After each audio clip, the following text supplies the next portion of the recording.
Bonjour et bienvenue dans cette nouvelle vidéo de Draw My Economy. Aujourd'hui, on va voir comment vous dépensez votre argent après la crise du Covid-19.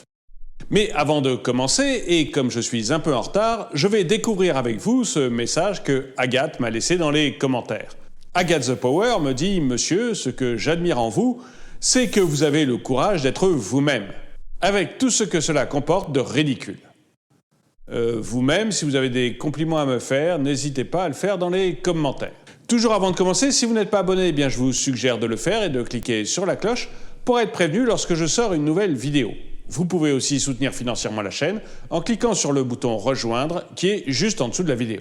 Aujourd'hui, je vais vous parler entre autres de Firmin. Firmin Industriel, certains d'entre vous le connaissent déjà, c'est le patron d'une usine qui fabrique de la sauce tomate. Et dans cette usine, il y a plusieurs salariés, dont Alfred, dont je vous parlerai tout à l'heure. Bref, avant le Covid, Firmin vivait normalement, son usine prospérait et l'entreprise d'aide ménagère venait juste de lui en envoyer une nouvelle à domicile, Jennifer. Et puis le Covid est arrivé. Firmin Industriel a eu beaucoup de soucis avec son entreprise, mais il a reçu des aides de l'État. Alfred Desefforts, qui lui travaille dans l'entreprise de Firmin, a enchaîné des durées de travail normales avec des périodes de chômage technique. Mais globalement, ses revenus n'ont pas baissé. Et Jennifer, ni table à repasser, elle aussi a eu des périodes de travail et des périodes de chômage technique, mais globalement, ses revenus sont restés constants.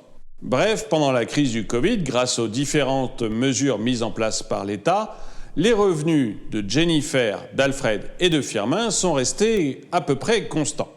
Et leurs dépenses, elles, ont beaucoup baissé, que ce soit à cause des confinements ou tout simplement par peur de l'avenir. Firmin, Alfred et Jennifer se sont mis à épargner.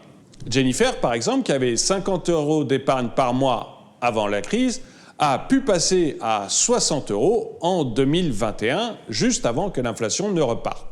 En fait, en médiane, la Banque de France nous dit que les Français ont augmenté leur épargne de 10 000 €. Alors, 10 000 € d'épargne supplémentaire, c'est ce qu'a réussi à faire Alfred. Mais Firmin, lui, qui fait partie des 10% les plus aisés, a réussi à faire 3 fois mieux, plus 30 000 € d'épargne. En tout, selon la Banque de France, les Français ont eu une épargne supplémentaire de 170 milliards d'euros grâce au Covid-19. Et le gouvernement, lui, a promis de ne pas taxer cette épargne. En fait, l'espoir du gouvernement, c'était qu'une fois que la pandémie serait terminée, les Français se mettraient à redépenser ce surplus d'épargne.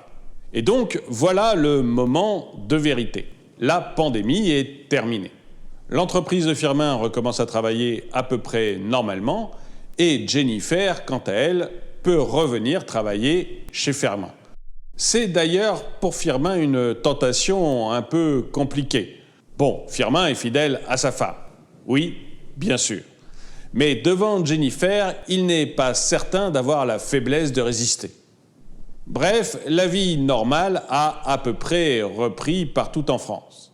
Mais voilà, contrairement aux espoirs du gouvernement, les Français ne dépensent pas. En fait, globalement, ils gardent leur bas de laine précieusement. Il faut dire que l'actualité n'aide pas à la dépense. Alfred, par exemple, voit tous les soirs des reportages sur la guerre contre la Russie. Et il entend dire très souvent qu'il y a une inflation qui augmente et qui risque de tout ravager. Pour lui, l'avenir est plutôt sombre, même s'il a repris le travail. Et du coup, son bas de laine, même s'il ne l'augmente pas, eh bien, il préfère le garder de côté pour des jours plus durs. Et il essaye même de mettre encore un petit peu plus de côté. Et en fait, selon le Conseil d'analyse économique, eh bien, la moitié des Français épargnent toujours davantage qu'en 2019. Alors, évidemment, cela dépend du niveau de vie des Français. Chez lui, Firmin se sent de plus en plus attiré par cette jeunette de Jennifer. Et la femme de Firmin a parfaitement repéré son manège. D'ailleurs, elle n'aurait jamais pensé qu'il était coureur à ce point-là. Vraiment, il baisse dans son estime. Mais bref, la vie de Firmin suit son cours et il continue à épargner comme en 2021. Il épargne en bourse, achète des actions et est plutôt content de l'évolution de celle-ci. Mais pour Jennifer, la situation est très différente. En fait, Jennifer, elle fait partie des 20% des ménages les plus modestes. Et depuis septembre 2021, elle voit l'inflation grignoter petit à petit son revenu. Du coup, même si l'actualité lui fait peur et même si la guerre en Ukraine lui semble un problème, elle n'a pas les moyens de continuer à épargner. Et elle commence même à puiser sur l'épargne qu'elle avait fait pendant le Covid. En fait, si la moitié des ménages continuent à épargner plus qu'en 2019, eh bien, la situation change beaucoup suivant le niveau de vie des ménages. Comme Firmin, les 10% les plus aisés continuent à épargner comme pendant la crise du Covid-19 et achètent des actions. Comme Alfred, la majorité des Français continuent à épargner plus qu'en 2019.